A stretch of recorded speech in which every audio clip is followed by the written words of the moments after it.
Well, Henry's still with us. We did an interview, you may have already seen it, about how the diocese here in the Isle of Man has already divested itself of all the carbon and all those sort of things. But we also touched on, by 2030, being a completely carbon neutral as well on that one. Is that right now? Well, zero carbon. Zero. Yes, it's the same sort of concept. So I thought we probably got a second interview in here about finding out how you're going to achieve this, because this is quite a tall order, isn't it? I mean, especially with buildings that I'm thinking of that have to be heated, and how you're going to do it. Yes, I mean, we've got a very old building stock. I think there's two sides to this. One is there is a process of making these churches zero carbon, but also the process of supporting communities and educating through the actions. In other words, we're all learning from each other, and bear in mind there are 16,000 churches across the UK all involved. If one of them doesn't come up with a good idea, I'll be most surprised. So this is about actually pushing things forward, pushing ideas forward, and sharing ideas. So whatever we try here, we will find as we proceed, having taken the first steps, that things will evolve. It has to be,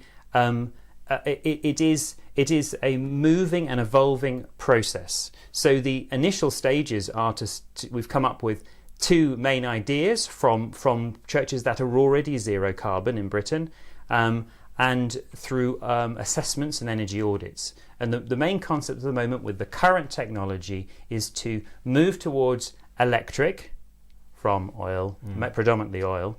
Does this mean that all the churches will have lots of solar panels on the roofs and things? That will be a part of it, but we mustn't jump ahead. The first and important thing is to start looking at how we heat churches currently. So first of all, it's the fabric. The fabric has to work. It has to be breathable and reasonably dry, and that isn't always the case.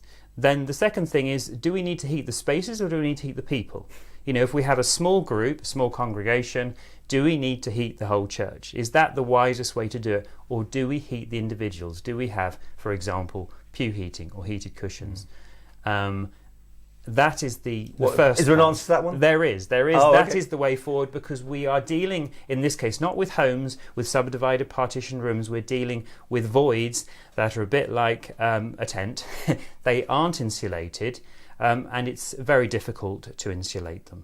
So the process will be to look at how do we keep people comfortable and allow community events. And there are numerous solutions, but the one I've mentioned is heat the people, not the spaces. You can't make a passive church very easily, can you? That's these passive houses they're building these days are so insulated. But old properties, there must be old buildings, impossible. Very large voids. You know, a building like the St German's Cathedral in Peel, that is nearly 10,000 cubic metres of air moving through the building. So in an hour, currently 3 to 4 times an hour, that's a huge amount to heat. So you're looking at obviously the dynamic of the building and working with it as it is. But it has one advantage of churches, one small advantage is that they have the embedded energy that from construction has been taken into account a long time ago. So that we're not constantly changing them or rebuilding them.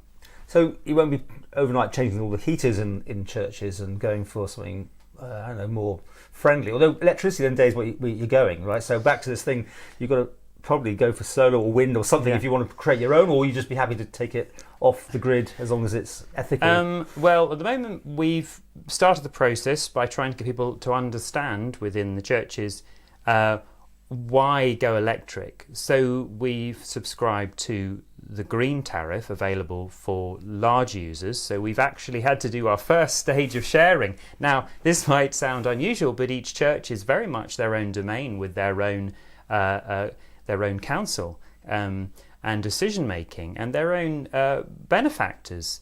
And so making a decision collectively and saying we're going to now come into one account through the diocese, a single account holder with all these units, so that enables us to use the green tariff that the MUA have on offer.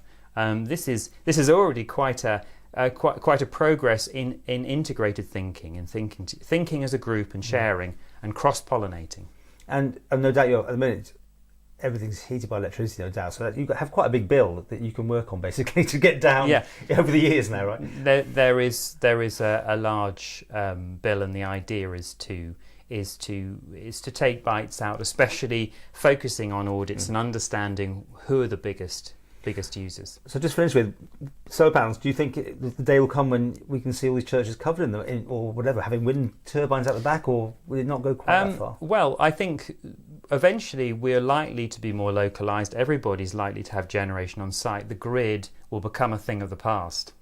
But at the moment, we're totally reliant on a grid. So the idea is to work with sources of electricity that are generated from renewable means, whether that's being imported through the interconnector or whether it's on site. So we've already looked into planning, for example, on buildings.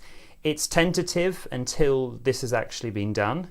This idea of historic buildings having panels on them, but we've also looking into and working with planning on, for example, putting them in the grounds around them up against the walls.